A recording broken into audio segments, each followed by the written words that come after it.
Hi, this is Janet Wakeland with RemarkablyCreated.com and the Remarkable Stampers. Today on My Digital Studio, I'm going to give you a couple of tips for the really hot chalkboard art that you're seeing. My Digital Studio 2 is perfect for this look because there's so many different ideas, stamp images, as well as fonts that you can add, dingbats and things like that. So let me just show you real quick a couple of the tips that I've been using that help me create this look. On the screen in front of you, you can see the page that I posted. This is our sweet puppy with his new little doggles, and that really is what they're called. It's not a name that I made up for you. So let's go ahead and let's go to our blank page.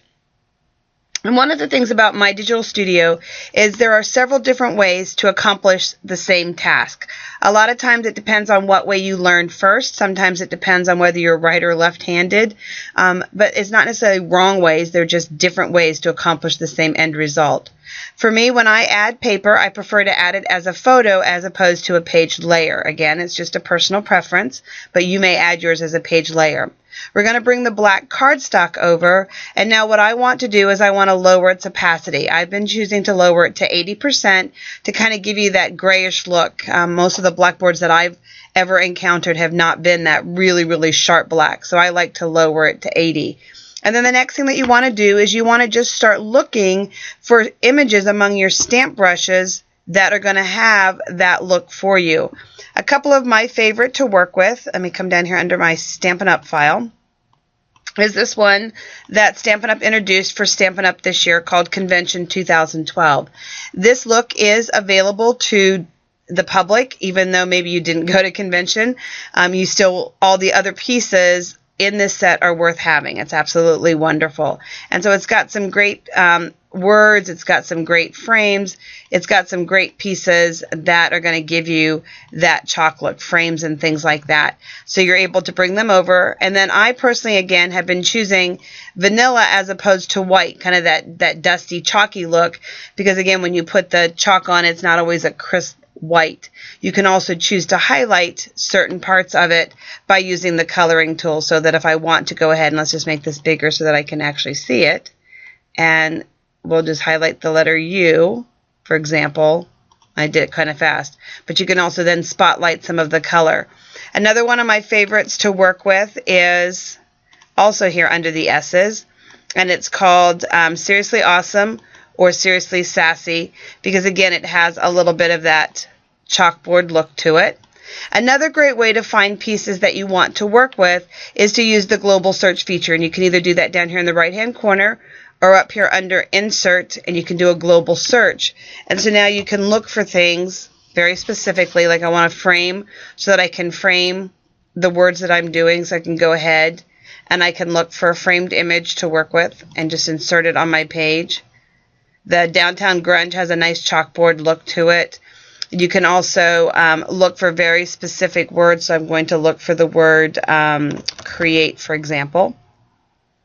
And now you just want to start to find words. And what you want to look for is you want to look for things that have a creative font.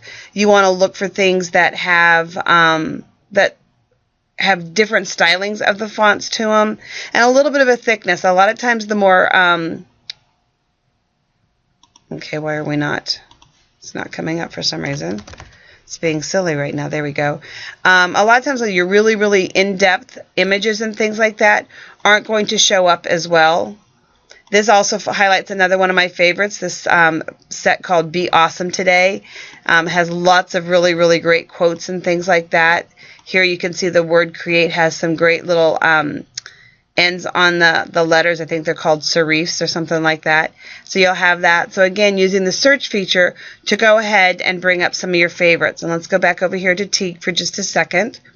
I did use the Downtown Grunge here. You've got the little chevrons from the new chevron stamp here. There's another great set called Epic Overlays, and that's another great one to use. It does have that kind of chalkboardy look to it. I think that that's a new term that we're going to coin, chalkboardy. I like it. So let me just find A, B, C, D, E. Epic Overlays, and it has, again, that kind of sketch and chalkboard look to it. You can see the arrows best ever, actually some really cool words and things like that to look for. That's actually where the insert awesome came from. The I look so hot today is the seriously sassy, right up here with the seriously sassy. A different frame here to work with, and you can see where I added different colors. And again, 1, 2, 3, I was just looking for numbers, so I typed that in. A little bit of splatter over here on the background. Sometimes, remember, as the chalkboards got older, you couldn't get them clean to save your soul. So it's all really about just playing. Some of it is words, some of it is images, but it's just a really fun look that's out there right now. If you take a look in magazines, you'll see it. If you take a look in your different advertisements, you're going to see it. And, of course, it's all over Pinterest. So I hope you have a little bit of fun playing. And if you come up with something really, really great, I would love for you to share it with me, and I'd love to feature it on my blog for you. So have a great day, and God bless.